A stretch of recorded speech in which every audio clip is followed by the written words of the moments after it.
আমার জীবনে সেই একটা অদ্ভুত ব্যাপার সেবার ঘটেছিল। বছর তিনেক আগেকার কথা। আমাকে বরিশালের ওধারে যেতে হয়েছিল একটা কাজে। ওই অঞ্চলের একটা গঞ্জ থেকে বেলা প্রায় 12টার সময় নৌকোয় উঠলাম। আমার সঙ্গে এক নৌকোয় বরিশালের এক ভদ্রলোক ছিলেন। গল্পে গুজবে সময় কাটতে লাগলো। সময়টা পুজোর পরই। দিনটা মেঘলা মেঘলা, মাঝে মাঝে টিপ করে বৃষ্টিও পড়তে শুরু করলো। সন্ধ্যের কিছু আগে কিন্তু আকাশটা অল্প পরিষ্কার হয়ে গেল। ভাঙা ভাঙা মেঘের মধ্যে দিয়ে চতুর্দশীর চাঁদের আলো অল্প অল্প প্রকাশ হলো। সন্ধে হওয়ার সঙ্গে সঙ্গে আমরা বড় নদী ছেড়ে একটা খালে পড়লাম। শোনা গেল খালটা এখান থেকে আরম্ভ হয়ে নোয়াখালীর উত্তর দিয়ে একেবারে মেঘনায় মিশেছে। পূর্ববঙ্গে সেই আমার নতুন যাওয়া। চোখে কেমন সব একটু নতুন ঠেকতে লাগলো। অপরিসর খালের দুধারে বৃষ্টি স্নাত কেয়ার জঙ্গলে মেঘে আধা ঢাকা চতুর্দশীর জ্যোৎস্না চিকচিক করছিল। মাঝে মাঝে নদীর ধারে বড় বড় মাঠ, সটি, বেত, ফার্ন গাছের বন জায়গায় জায়গায় খালের জলে ঝুঁকে পড়েছে। বাইরে একটু ঠান্ডা থাকলেও আমি ছইয়ের বাইরে বসে দেখতে দেখতে যাচ্ছিলাম। বরিশালের সে অংশটা সুন্দরবনের কাছাকাছি। ছোট ছোট খাল ও নদী চারিধারে। সমুদ্র খুব দূরে নয়, 10-15 মাইল দক্ষিণ পশ্চিমে হাতিয়া ও সন্দ্বীপ। আরো একটু রাত হলো। খালের দুপারে নির্জন জঙ্গল অস্ফুট জ্যোৎস্নায় কেমন যেন অদ্ভুত দেখাতে লাগলো। এই অংশের লোকের বসতি একেবারেই নেই। শুধু ঘন বন আর জঙ্গলের ধারে বড় বড় হোগলা গাছ। আমার সঙ্গী বললেন, এত রাত্রে আর বাইরে থাকবেন না, আসুন ছইয়ের মধ্যে, এসব জঙ্গলে, বুঝলেন না। তারপর তিনি সুন্দরবনের নানা গল্প করতে লাগলেন। তার এক কাকা নাকি ফরেস্ট ডিপার্টমেন্টে কাজ করতেন। তারই লঞ্চে করে তিনি একবার সুন্দরবনের নানা অংশে বেরিয়েছিলেন। সেই সব গল্প। রাত প্রায় 12টার কাছাকাছি হলো। মাঝি আমাদের নৌকোয় ছিল মোটে একটি। সে বলে উঠল, বাবু, একটু এই যে বড় নদী পড়বে, এত রাতে একা সেই নদীতে পাড়ি জমাতে পারবো না, এইখানে নৌকো রাখি। নৌকো সেখানেই বাঁধা হলো। এদিকে বড় বড় গাছের আড়ালে চাঁদ অস্ত গেল। দেখলাম অপ্রশস্ত খালের দুধারেই অন্ধকারে ঢাকা ঘন জঙ্গল। চারিদিকে কোনো শব্দ নেই। পতঙ্গগুলো পর্যন্ত চুপ করেছে। সঙ্গীকে বললাম, মশাই, এই তো সরু খাল, পাহাড় থেকে বাঘ লাফিয়ে পড়বে না তো নৌকোর উপর? সঙ্গী বললেন, না পড়লেই আশ্চর্য হব। শুনে অত্যন্ত আনন্দে ছইয়ের মধ্যে ঘেঁষে বসলাম। খানিকটা বসে থাকবার পর সঙ্গী বলল, আসুন একটু শোয়া যাক, ঘুম তো হবে না, আর ঘুমানো ঠিকও না, আসুন একটু চোখটা অন্তত বুঝে থাকি। খানিকটা চুপ করে থাকবার পর সঙ্গীকে ডাকতে গিয়ে দেখি তিনি ঘুমিয়ে পড়েছেন। মাঝিও জেগে আছে বলে মনে হলো না। ভাবলাম, তবে আমি বা কেন মিথ্যে মিথ্যে চোখ চেয়ে চেয়ে থাকি।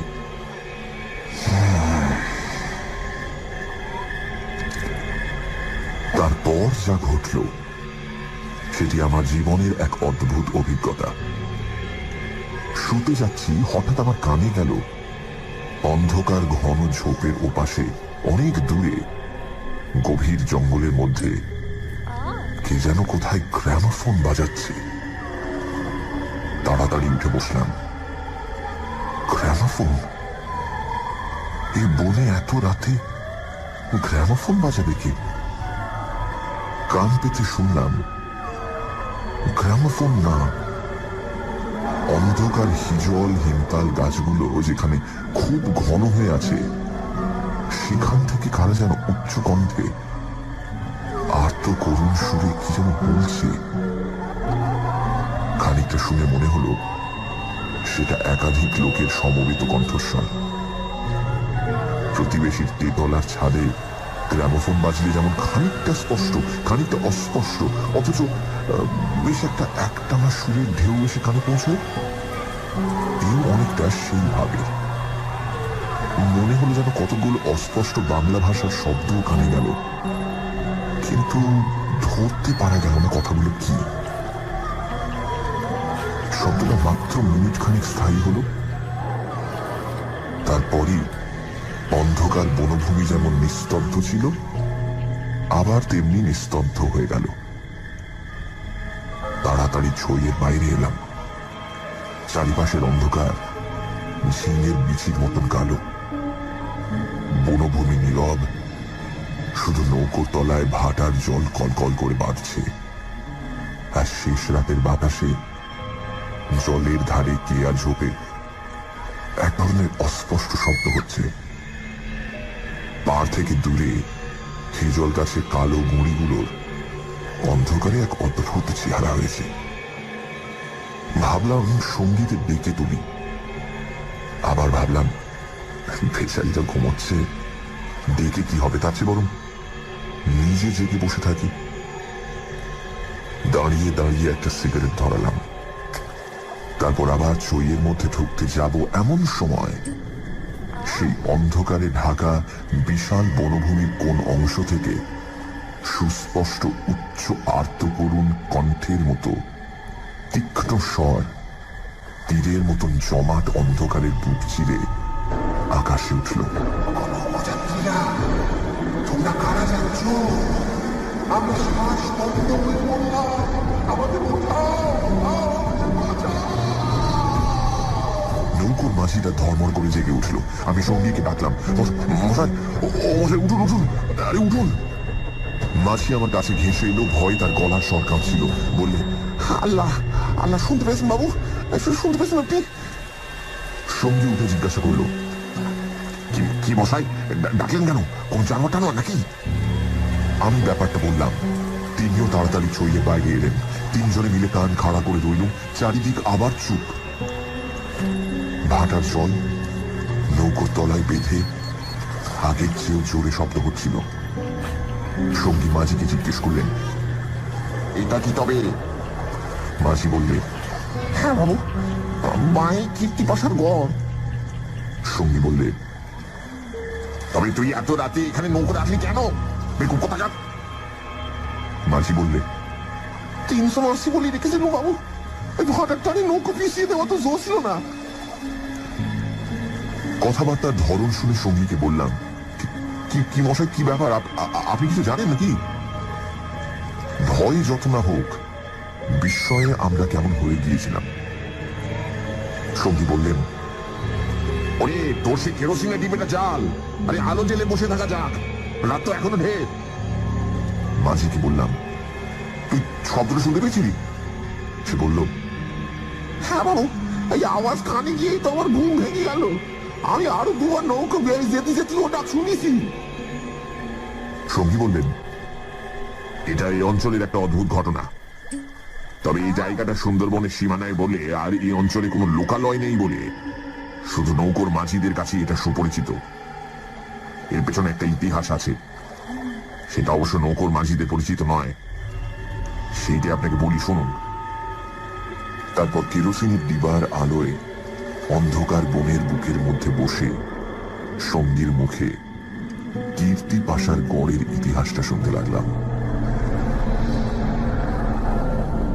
300 বছর আগের কথা। মুনিম খাঁ তখন গৌড়ের সুবেদার।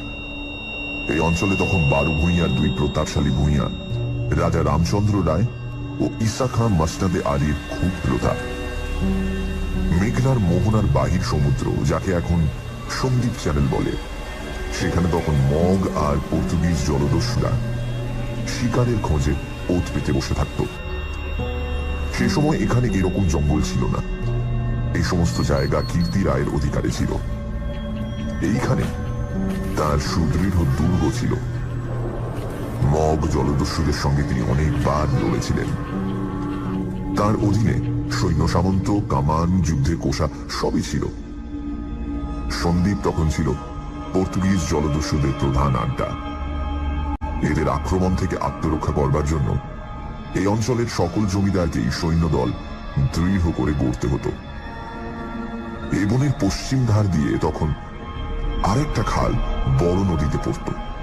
বনের মধ্যে তার চিহ্ন এখনো আছে। কীর্তি রায় অত্যন্ত অত্যাচারী এবং দুর্ধর্ষ জমিদার ছিলেন। তার রাজ্যে এমন সুন্দর মেয়ে কমই ছিল যে তার অন্তঃপুরে একবার না ঢুকেছে। তাছাড়া তিনি নিজেও এক প্রকার জলদস্যুই ছিলেন। তার নিজের অনেকগুলো বড় ছিপ অর্থাৎ ছোট নৌকো ছিল। কীর্তি রায়ের পাশের জমিদারি ছিল কীর্তি রায়ের বন্ধুর। এরা ছিলেন চন্দ্রদ্বীপের রাজা রামচন্দ্র রায়ের পত্তনিদার। অবশ্য সে সময় অনেক পত্তনিদারের ক্ষমতা এখনকার স্বাধীন রাজাদের চেয়ে বেশি ছিল। কীর্তি রায়ের বন্ধু মারা গেলে তার তরুণ বয়স্ক পুত্র নরনারায়ণ রায় পিতার জমিদারির ভার পান। নরনারায়ণ তখন সবে যৌবনে পদার্পণ করেছেন। অত্যন্ত সুপুরুষ, বীর এবং শক্তিমান। নরনারায়ণ কীর্তি রায়ের পুত্র চঞ্চল রায়ের সমবয়সী ও বন্ধু। সেবার কীর্তি রায়ের নিমন্ত্রণে নরনারায়ণ রায় তাঁর রাজ্যে দিন কতকের জন্য বেড়াতে এলেন। চঞ্চল রায়ের তরুণী পত্নী লক্ষ্মী দেবী স্বামীর বন্ধু নরনারায়ণকে দেওরের মতন স্নেহের চোখে দেখতে লাগলেন। দু একদিনের মধ্যেই কিন্তু সেই স্নেহের চোটে নরনারায়ণকে বিব্রত হয়ে উঠতে হল। নরনারায়ণ রায় তরুণ বয়স্ক হলেও একটু গম্ভীর প্রকৃতির। বিদ্যুৎ চঞ্চলা তরুণী বন্ধু পত্নীর ব্যঙ্গ পরিহাসে গম্ভীর প্রকৃতির নরনারায়ণের মান বাঁচিয়ে চলা দুষ্কর হয়ে পড়ল। স্নান করে উঠেছেন, মাথার পাগড়ি খুঁজে পাওয়া যায় না। নানা জায়গায় খুঁজে হয়রান হয়ে তার আশা ছেড়ে দিয়ে বসে আছেন। হঠাৎ কখন নিজের বালিশ তুলতে গিয়ে দেখেন তার নিচেই পাগড়ি চাপা আছে। যদিও এর আগেও তিনি বালিশের নিচেই খুঁজেছেন। তার প্রিয় তলোয়ারটা দুপুর থেকে বিকেলের মধ্যে 5 বার হারিয়ে গেল। আবার 5 বারই সম্পূর্ণ অপ্রত্যাশিত জায়গা থেকে খুঁজে পাওয়া গেল। পানে এমন সব জিনিসের সমাবেশ হতে লাগলো যা কোনো কালেই পানের উপকরণ নয়। বন্ধু পত্নীর সঙ্গে কিছুতেই এঁটে উঠতে না পেরে অত্যাচার জর্জরিত নরনারায়ণ রায় ঠিক করলেন তার বন্ধুর স্ত্রীটি একটু ছিটগ্রস্ত। বন্ধুর দুর্দশায় চঞ্চল রায় মনে মনে খুশি হলেও বাইরে স্ত্রীকে বললেন, দুদিনের জন্য এসেছে বেচারি, ওকে তুমি যেরকম বিব্রত করে তুলেছ ও আর কখনো এখানে আসবে না। দিন কয়েক এরকম কাটবার পর কীর্তি রায়ের আদেশে চঞ্চল রায়কে কি একটা কাজে হঠাৎ গৌড়ে যাত্রা করতে হলো। নরনারায়ণ রায়ও বন্ধু স্ত্রী কখন যে কি করে বসে সেই ভয়ে কয়েকদিন কাটানোর পর নিজের বজরায় উঠে হাঁপ ছেড়ে বাঁচলেন। যাবার সময় লক্ষ্মী দেবী বলে দিলেন, এবার আবার যখন আসবে ভাই, এমন একটা বিশ্বাসী লোক সঙ্গে এলো যে রাত দিন তোমার জিনিসপত্র ঘরে বসে পাহারা দেবে, বুঝলে? নরনারায়ণ রায়ের বজরা রায়মঙ্গলের মোহনা ছাড়িয়ে যাবার একটু পরেই জলদস্যুদের দ্বারা আক্রান্ত হল। তখন দুপুরবেলা সমুদ্রের সেই অংশে এমন কোন নৌকো ছিল না যারা সাহায্য করতে আসতে পারে। সেটা রায়মঙ্গল আর কালাবদ্ধ নদীর মুখ, সামনেই সমুদ্র। সন্দ্বীপ চ্যানেল জলদস্যুদের প্রধান ঘাঁটি। নরনারায়ণের বজরার লক্ষ্মীরা কেউ হত হল, কেউ সাংঘাতিক জখম। নিজে নরনারায়ণ দস্যুদের আক্রমণ প্রতিহত করতে গিয়ে হাঁটুতে কিসের খোঁচা খেয়ে অজ্ঞান হয়ে পড়লেন। জ্ঞান হবার পর দেখতে পেলেন তিনি এক অন্ধকার জায়গায় শুয়ে আছেন। তার সামনে কি যেন একটা বড় নক্ষত্রের মতো জ্বলছে। খানিকক্ষণ জোরে চোখের পলক ফেলবার পর তিনি বুঝলেন যাকে তারা বলে মনে হয়েছিল তা আসলে একটি ছোট জানালা থেকে ঢুকে আসা বাইরের আলো। নরনারায়ণ দেখলেন তিনি একটি অন্ধকার ঘরের ভেজা মেঝের উপর শুয়ে আছেন। ঘরের দেয়ালের জায়গায় জায়গায় সবুজ শ্যাওলার দল গজিয়ে। আরো কদিন, আরো কটা রাত কেটে গেল। কেউ তার জন্য কোনো খাবার আনলো না। তিনি বুঝলেন যারা তাকে এখানে এনেছে তাকে না খেতে দিয়ে মেরে ফেলাই তাদের উদ্দেশ্য। মৃত্যু, সামনে নির্মম মৃত্যু। সেদিনটাও কেটে গেল।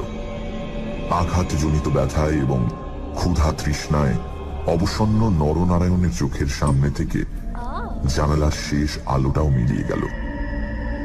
তিনি অন্ধকার ঘরের পাথরের মেঝেতে শুয়ে অধীরভাবে মৃত্যুর অপেক্ষা করতে লাগলেন। অনেকক্ষণ পরে,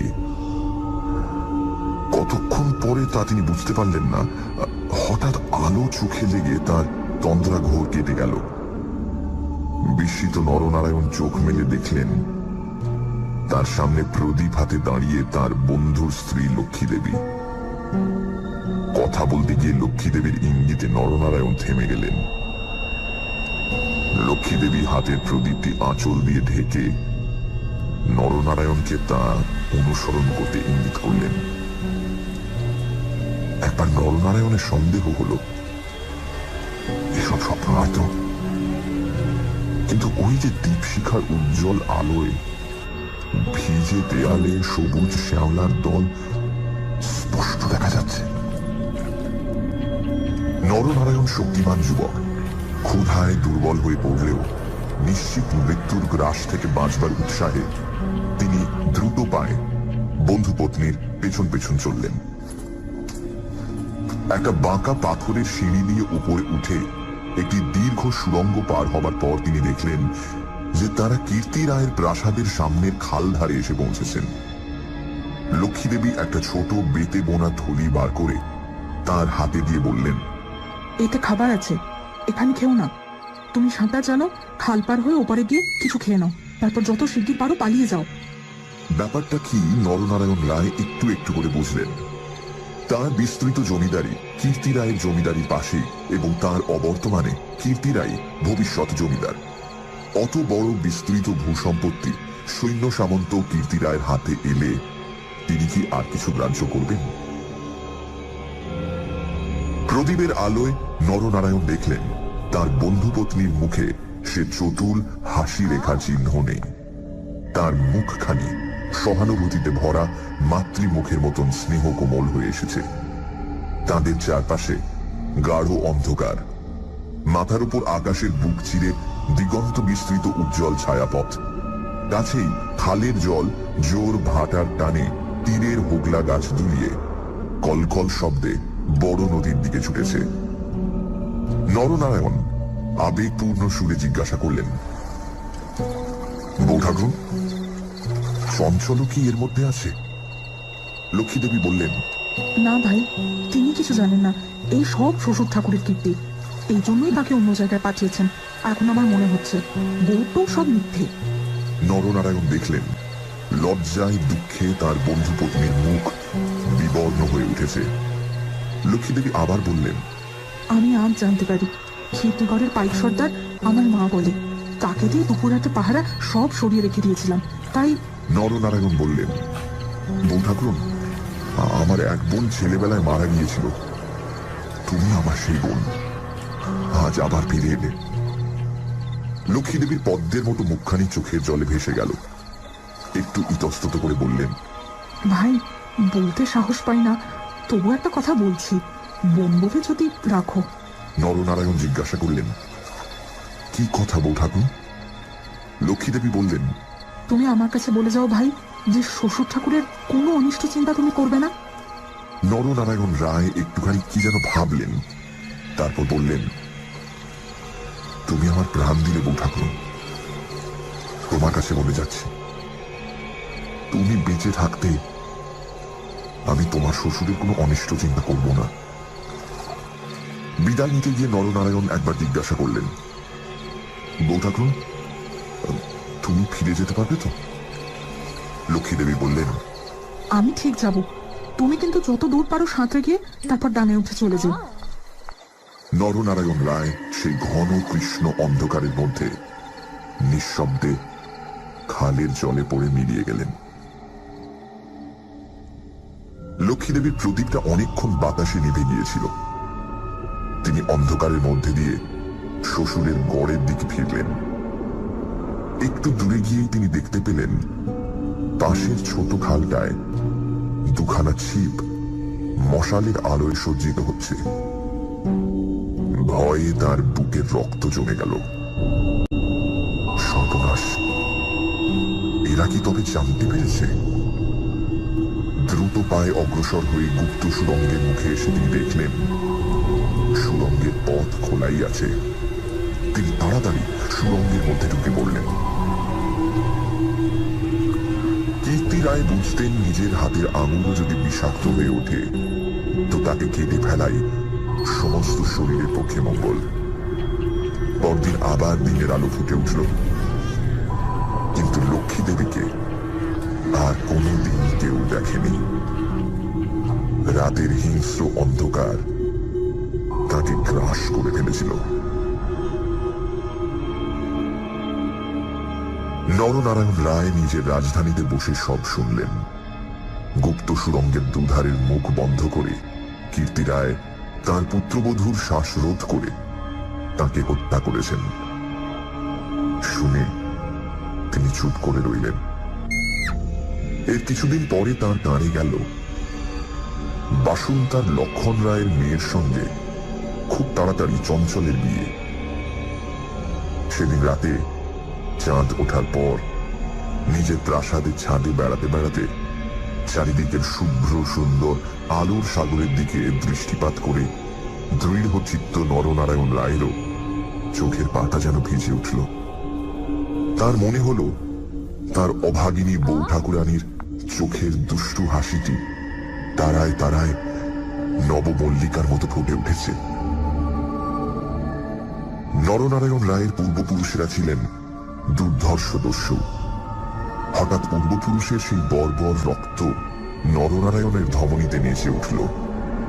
তিনি মনে মনে বললেন, আমার অপমান আমি একরকম ভুলেছিলাম বউ ঠাকুরন, কিন্তু তোমার অপমান আমি সহ্য করব না কখনোই।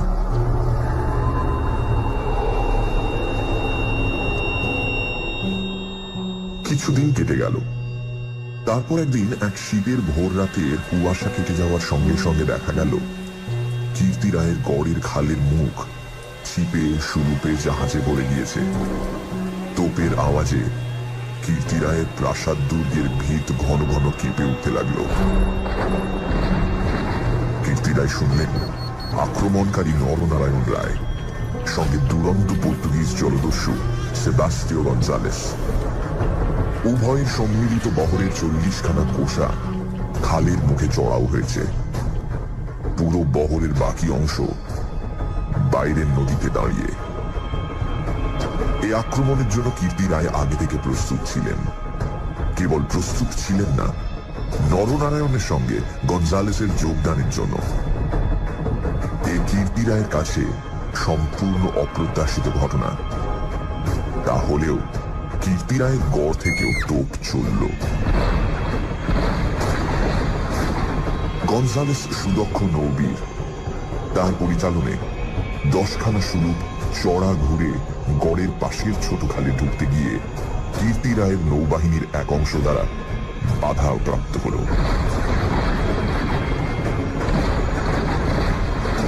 গড়ের কামান সেদিকে এত প্রখর যে খালের মুখে দাঁড়িয়ে থাকলে বহর মারা পড়ে।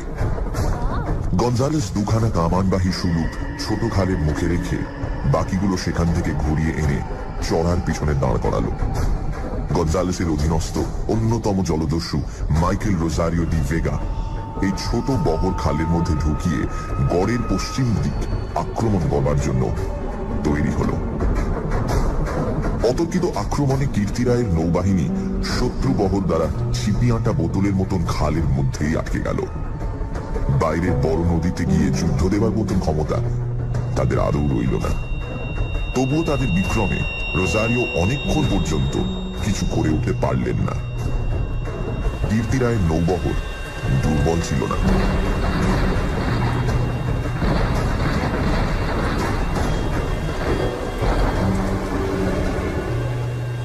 বিকেলের দিকে রোজারিওর কামানের মুখে গড়ের পশ্চিম দিকটা একেবারে হুমড়ি খেয়ে পড়ে গেল।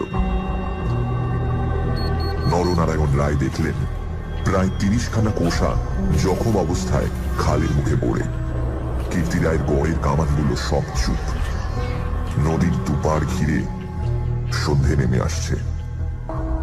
উপরে নিস্তব্ধ নীল আকাশে কেবলমাত্র এক ঝাঁক শকুনি কীর্তি রায়ের গড়ের উপর চক্রাকারে ঘুরছে। হঠাৎ নরনারায়ণ রায়ের চোখের সামনে বন্ধু পত্নীর কাতর মিনতিপূর্ণ সেই চোখ দুটি মনে পড়ল। তীব্র অনুশোচনায় তার মন তখনই ভরে উঠল। তিনি করেছেন কি? এইরকম করে কি তিনি তার স্নেহময়ী প্রাণদাত্রীর শেষ অনুরোধ রাখতে এসেছেন? নরনারায়ণ রায় হুকুম জারি করলেন, কীর্তি রায় পরিবারের এক প্রাণীরও যেন প্রাণহানি না হয়। একটু পরেই সংবাদ এলো, গড়ের মধ্যে কেউ নেই। নরনারায়ণ রায় বিস্মিত হলেন। তিনি তক্ষুনি নিজে গড়ের মধ্যে ঢুকলেন। তিনি এবং গঞ্জালেস গড়ের সমস্ত অংশ তন্ন তন্ন করে খুঁজলেন। দেখলেন সত্যি কেউ নেই। পর্তুগিজ বহরের লোকেরা গড়ের মধ্যে লুটপাট করতে গিয়ে দেখলেন মূল্যবান জিনিসপত্র বড় কিছু নেই। পরদিন দ্বীপ্রহর পর্যন্ত লুটপাট চলল। কীর্তি রায়ের পরিবারের একটি প্রাণীরও সন্ধান পাওয়া গেল না। দুপুরে কেবলমাত্র দুখানা শুলুক খালের মুখে পাহারা রেখে নরনারায়ণ রায় ফিরে চলে গেলেন। এই ঘটনার দিন কয়েক পরে পর্তুগিজ জলদস্যুর দল লুটপাট করে চলে গেলে কীর্তি রায়ের এক কর্মচারী গড়ের মধ্যে প্রবেশ করে। আক্রমণের দিন সকালেই এই লোকটি গড় থেকে আরো অনেকের সঙ্গে পালিয়েছিল।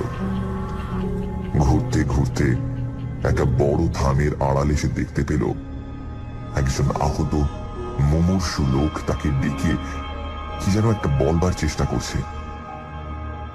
কাছে গিয়ে সে লোকটাকে চিনতে পারল। লোকটি কীর্তি রায়ের পরিবারের এক বিশ্বস্ত পুরনো কর্মচারী। তার মৃত্যুকালীন অস্পষ্ট কথায় আগন্তুক কর্মচারীটি মোটামুটি যা বুঝল তাতেই তার কপাল ঘেমে উঠল। সে বুঝল কীর্তি রায় তার পরিবারবর্গ এবং ধনরত্ন নিয়ে মাটির নিচের এক গুপ্ত স্থানে আশ্রয় নিয়েছেন এবং এই লোকটি, একমাত্র এই লোকটি তার সন্ধান জানে।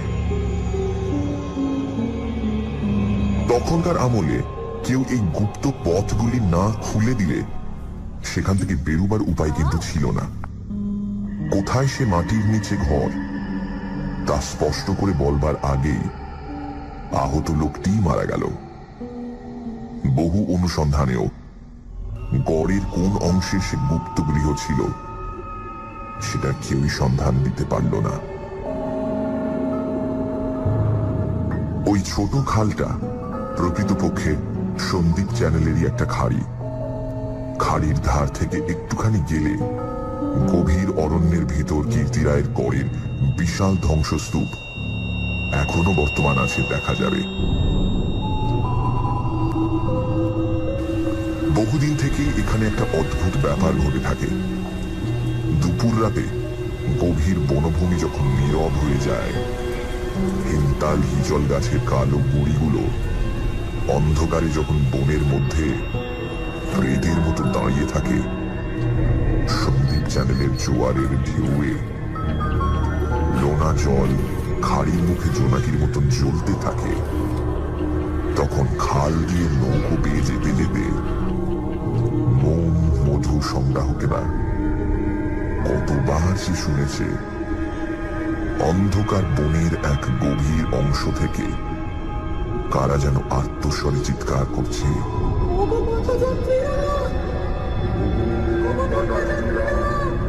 আমরা যেখানে শাসন বসে মারা গেলাম,